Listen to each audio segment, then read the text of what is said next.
Você já parou pra pensar na necessidade de saber lidar com diferentes estilos e formas de produção? Não, né? Pois, eu também. Mas quando meu amigo Will pediu pra mim falar disso aqui no Revodox, foi justamente só isso que eu conseguia pensar.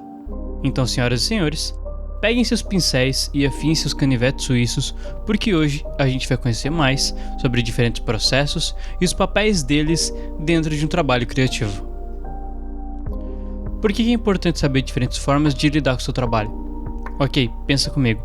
Um cliente chega para você e pede alguns concepts para cenário de uma vila no inverno. Então você precisa encontrar uma solução fácil que tenha uma ambientação que motive quem está olhando a pensar aquela arte além do que está sendo escrito ali. Agora a gente precisa explorar as abordagens para um trabalho criativo. Aqui nesse caso eu vou falar só de algumas, até para limitar como que a gente está olhando para o nosso próprio trabalho. No caso, o Mate Painting, o laço de Align Art, a mancha e a sugestão. Mate Painting. O que é? Mate Painting é a união do trabalho de desenho de fotos para criar personagens e cenários de uma forma muito mais rápida e realista. O Mate Painting é muito utilizado no cinema, tanto por criar essa ambientação mais realista e próxima da idealização que o produto busca criar.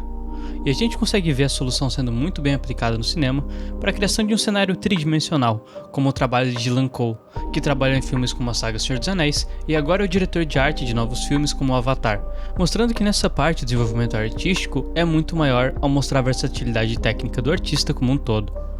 Então isso em ideia e estrutura mostra pra gente uma solução rápida que, se bem aplicada, pode resolver muitos problemas de abordar uma arte nova, tanto por ter estruturas de referências realistas, quanto por descrever os efeitos de estilização em como a luz e o clima do mundo funcionam. Algo que para uma pré-produção é muito importante, tanto para a montagem CGI de cenários, quanto na apresentação de como funciona e como que a gente pode pensar diferentes abordagens, os efeitos práticos que também vão ser utilizados no filme. Tá, mas isso é só para o cinema? Não. As duas técnicas que misturam fotos e desenhos, no caso o photobashing e o Mate Painting, quando usados para produções artísticas no geral, ajudam muito na capacidade de alterações rápidas utilizando os moldes prontos, por exemplo os kitbashes que existem em 3D. Assim você não precisa necessariamente desenhar ruínas, mas você também pode realocar elas em um espaço 3D, renderizar novamente com outro posicionamento de câmera e aplicar as mudanças que foram passadas pelo diretor de arte ou pelo seu cliente.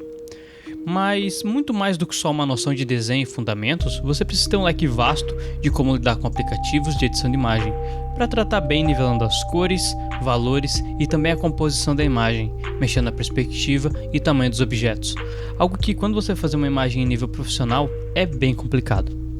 Mas justamente por não depender só de imagens, que esse método usa também kits em 3D pré-modelados, de estruturas, prompts e criaturas, para justamente desenvolver um espaço maior para a criatividade, começando a trabalhar a ideia de um concept 2D em 3D.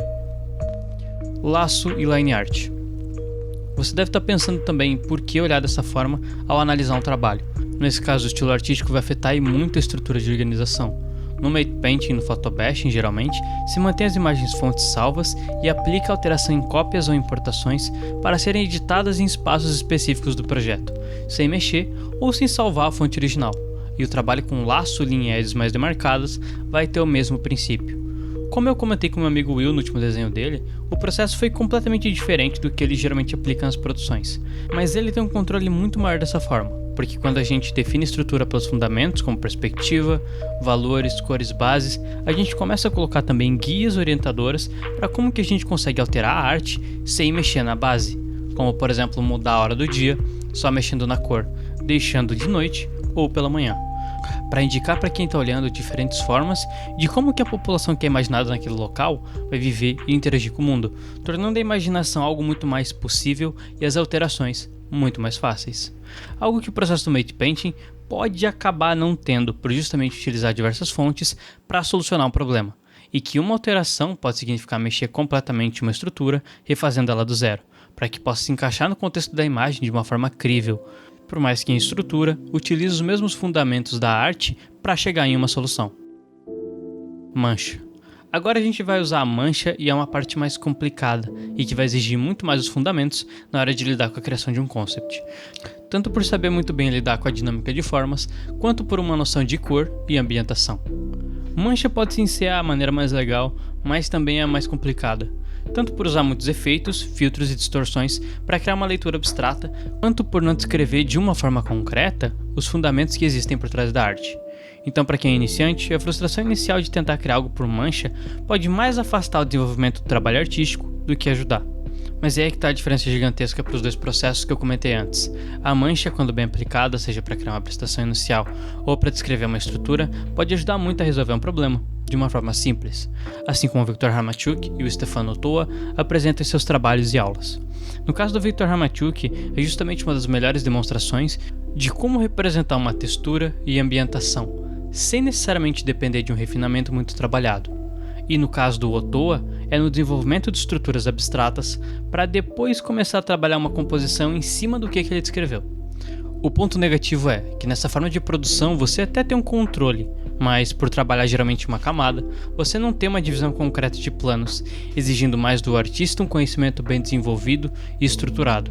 Então toda alteração pode significar a escolha de um caminho completamente diferente para o resultado final. Nesse caso, a busca é justamente mais por ideias que podem ser facilmente descartadas sem precisar de tanto tempo dedicado em cima de uma peça, e é o que se encaixa muito bem no trabalho de concept art. Mas aí também a gente entra no contexto que essa exploração precisa ser aplicada, porque dependendo do trabalho, sugestão demais não vai ajudar na descrição mais concreta da ideia. Então aqui, você pode aplicar misturando as imagens do Mate Painting e do Photobashing com as manchas para representar estruturas mais claras da ideia que você está criando.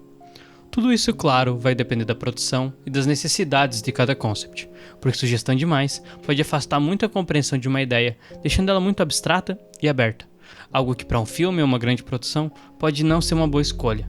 Eles precisam de muitas ideias, mas ideias claras que funcionam bem dentro do seu contexto, algo que a Riot fala muito bem em seu vídeo de desenvolvimento de jogos. Nem sempre sugerir tudo vai ajudar, porque quando tudo dentro de uma imagem é sugestão, você acaba perdendo um pouco a âncora interpretativa, porque é ela que vai guiar todos que olham aquela imagem para que consigam ver a mesma coisa. Tá, agora eu sei dessas diferentes formas de olhar para o meu trabalho e lidar com a minha produção. O porquê que eu preciso olhar para diferentes formas de criar o meu trabalho se ele já funciona muito bem. Aí é que tá. Funcionar muito bem não significa que é a melhor solução, ou muito menos que vai funcionar para sempre. Então o que a gente tem que fazer? Buscar outras soluções e formas de produzir. Porque além de dar outros pontos de vista pra gente sobre como abordar um problema, também ajuda a como criar uma vasta biblioteca visual para lidar com soluções no trabalho criativo de forma geral. Então conhecer diferentes formas de produção vai ajudar você a lidar com as demandas de uma arte nova e mais desafiadora. Por isso, mais importante do que só estudar os fundamentos é juntar os fundamentos de desenho com diferentes técnicas para desenvolver melhor a sua perspectiva sobre como você olha para o seu próprio processo e trabalho criativo.